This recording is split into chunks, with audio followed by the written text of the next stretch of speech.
ఎవడైనను అధ్యక్ష పదవిని ఆశించిన ఎడల అట్టివాడు దొడ్డపనిని అపేక్షించుచున్నాడను మాట నమ్మదగినది.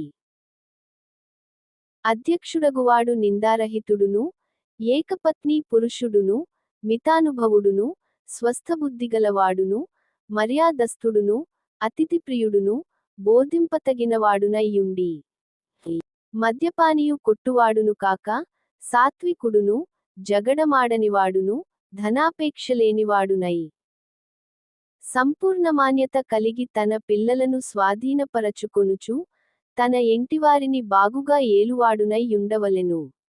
ఎవడైనను తన ఎంటివారిని ఏలనేరక పోయిన ఎడల అతడు దేవుని సంఘమును ఎలాగు పాలించును?